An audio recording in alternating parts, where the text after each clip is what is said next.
Halo men, gimana kabarnya hari ini? Udah minum vitamin belum nih? Kali ini kita akan bahas keseruan cerita di episode sebelumnya. Pada episode sebelumnya diceritakan pertempuran sengit di Istana Surga dan terbukanya peti mati Dewa Kuno. Terima kasih ya untuk kalian karena sudah menonton di channel ini. Untuk membuat channel ini berkembang, jangan lupa like dan subscribe-nya ya.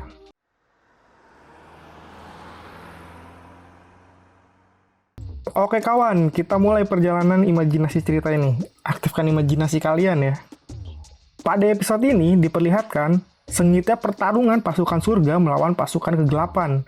Namun tiba-tiba mereka terkejut dengan munculnya cahaya berwarna ungu kemerah-merahan yang sangat terang di langit. Dan awan pun berubah menjadi gelap. Para jinggang pun heran karena surga yang selalu terang pun hari ini meredup. Mereka juga merasakan tekanan yang sangat besar di sana. Pasukan surga juga pada heran karena tiba-tiba di sana turun salju berwarna hitam. Ternyata semua disebabkan oleh terbukanya peti mati Dewa Kuno itu. Dan saat terbuka, ada cahaya yang meluncur ke atas, sehingga menghasilkan aura dan cahaya yang sangat dahsyat. Sedangkan di pertarungan Dista Rasta melawan mantan muridnya itu pun mengakui kehebatannya yang dikenal sebagai Raja Istana terkuat di antara keempatnya. Lalu Star itu merasakan aura cahaya merah itu lagi. Sedangkan di tempat di Sitian, terlihat akhirnya Dewa Kuno itu pun mulai keluar dari petinya. Dewa itu pun keluar setelah tertidur ribuan tahun dan mengatakan dia sangat marah dan lapar. Serta dia merasa tidak enak karena sudah tidak bergerak selama ribuan tahun. Pasukan yang dibawa di Sitian pun takut dan memutuskan memundurkan langkahnya. Raja Selatan dan Ningning pun tercengang melihatnya. Bahkan di Sitian pun mengakui aura membunuh Dewa Kuno itu sangatlah besar. Setelah keluar dari petinya, ternyata bentuk Sun King adalah berbadan besar kekar dan membawa senjata. Serta ada tengkorak di tangannya. Sun King juga memiliki 3 kepala di satu tubuhnya yang kekar itu. Ngeri juga bentuknya. Lalu dikisahkan kalau sejak dulu cahaya dan kegelapan sudah menjadi satu. Dan itu semua diseimbangkan oleh Sutra Suci. Di awal munculnya Sutra Suci itu, terciptalah naga kuno, burung besar, dan 3 roh suci. Sayangnya, kemunculan arwah jahat pertama kali datang dari roh suci itu. Di sisi lain, terlihat Star yang melawan Raja Barat pun senang. Karena selain dia berhasil memutuskan dan memakan tangannya, dia juga bisa menyaksikan redupnya surga. Sedangkan di tempat Dewa Erlang berada, terlihat semua serangannya ke Star itu pun tidak ada apa-apanya. Malah semua luka itu pun berhasil sembuh dan mengeluarkan api berwarna ungu. Erlang pun heran karena selama karir bertempur ya, baru kali ini dia mendapatkan lawan dengan tubuh abadi. Star itu pun berkata kepada Erlang kalau mereka sudah tidak perlu bertarung lagi. Lain hal ya di tempat Guanyin bertarung. Star yang bertarung bersamanya terus saja menyerang Guanyin tiada ampun. Guanyin pun sangat tertarik dengan teknik iblis kuno miliknya. Sebab di perpustakaan surga tidaklah lengkap. Namun Star itu malah mengatakan kalau dia akan membunuhnya dan memilih tidak memberitahunya. Guanyin pun berkata kalau itu tidaklah masalah karena setelah dia berhasil mengalahkannya, Guanyin akan membuatnya merenungkan kesalahannya. Star itu pun tertawa dengan yang dikatakan Guanyin karena baginya Guanyin saja tidak bisa keluar dan terjebak di sana. Lalu terakhir, dia memutuskan untuk menuntaskan serangannya dengan menusukkan semua pedang iblis itu dan membakarnya dengan api yang sangat besar ke Guanyin. Tiba-tiba dia merasa ada yang aneh, karena pedangnya tidak merasakan darah dari Guanyin, dan dia pun memperbesar apinya lagi. Namun semua itu sia-sia, karena semua serangannya tidak ada yang mengenai Guanyin. Teknik iblis itu memang hebat, tapi sayangnya dia hanya mempelajari pengetahuan dasarnya saja. Guanyin juga mengatakan kalau generasi dewanya sudah melewati generasi sebelumnya. Dan Guanyin sudah membuat niat membunuh pedangnya hilang tanpa dia perlu mengangkat tangannya. Wah, hebat emang nih Guanyin nih.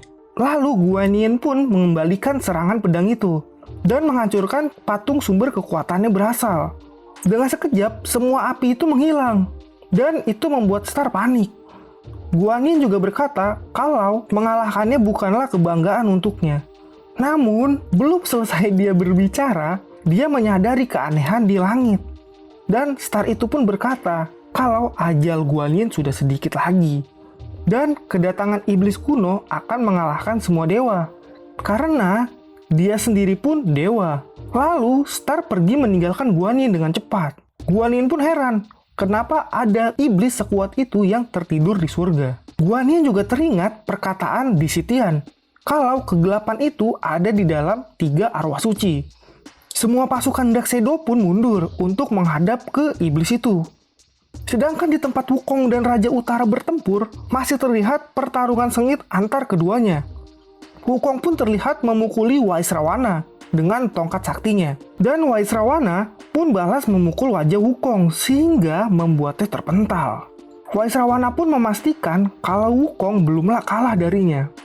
Wukong pun kembali bangkit dan mengatakan pukulan lembek itu tidak akan mengalahkannya. Tengil kali dia. Lembek tapi bisa mental, dasar kera. Wukong juga mengatakan kalau semua itu baru pemanasan saja, dan Waisrawana mengakui kehebatan Sun Wukong. Namun di tengah keseruan pertarungannya, fokus mereka teralihkan ke cahaya langit dan awan hitam yang meredupkan surga. Waisrawana mengatakan kalau mereka tidak bisa menyelesaikan pertarungan mereka hari ini. Lalu Wukong bertanya, itu apa? Waisrawana pun menjelaskan itu adalah Raja Surga pertama yang tertidur. Dan saat ini dia adalah pemimpin sejati kegelapan. Tapi sayangnya cerita pun dibawa ke hutan horor, tempat Sui siluman harimau berada. Sui akhirnya memutuskan kembali masuk ke hutan horor, serta membawa mangsanya di atas pohon. Dia juga mengatakan dia menikmati hidup tanpa 2 makhluk itu, Xiaoyu dan Bailong, karena menurutnya hidup menjadi raja hutan sangatlah nikmat. Setelah itu, dia pun langsung memakan daging kesukaannya itu dengan rakusnya. Namun anehnya, dia tiba-tiba merasakan kalau daging itu tidak enak. Dia tidak bisa memakan daging itu dan darahnya. Lalu Sui pun mendadak muntah dan terbaring di tanah. Dia memikirkan kenapa semua itu bisa terjadi. Lalu dia mengira ini semua karena dia sudah meminum darah Xiaoyu. Sedangkan di tempat Xiaoyu berada, terlihat Xiaoyu sedang kesal dengan pasukan batu yang sangat menyebalkan baginya. Pasukan batu yang dipimpin gubernur itu mengatakan mereka adalah pasukan pertahanan dari para arwah jahat. Mereka lalu menginterogasi Xiaoyu alasan dia bersama arwah jahat Bailong. Xiaoyu pun bertanya ke gubernur Budong apakah dia mengetahui sutra. Dia juga mengatakan dialah sutra itu. Dan saat ini dia sedang kembali ke barat. Karena ingin mengembalikan keseimbangan cahaya dan kegelapan demi mencegah kehancuran. Dia juga mengatakan arwah jahat yang dia tangkap itu bertanggung jawab akan keselamatannya, serta akan melindungi Xiaoyu. Gubernur pun tidak percaya, karena Xiaoyu berwujud naga. Pasukannya pun bertanya-tanya, apakah Xiaoyu benar-benar sutra? Xiaoyu pun mengatakan itu semua benar. Maka dari itu, mereka haruslah melindungi Xiaoyu untuk melalui semua kesulitan dan bahaya dalam perjalanannya ke barat. Namun sayangnya, gubernur itu malah mengambil keputusan kalau Xiaoyu menjadi bagian dari manusia batu. Karena dengan itu, pasukan batu akan semakin kuat menghalau para aura jahat. Xiaoyu pun berkata, itu tidak mungkin. Dia menjadi manusia batu. Tapi gubernur dengan kepala batunya yang keras kepala itu berkata itu semua mungkin. Dan sayangnya episode ini pun berakhir. Gimana? Mengerikan nggak wujud asli Sun King gitu? Tulis di kolom komentar ya, dan lanjut video selanjutnya. Jangan lupa like dan subscribe-nya ya kawan.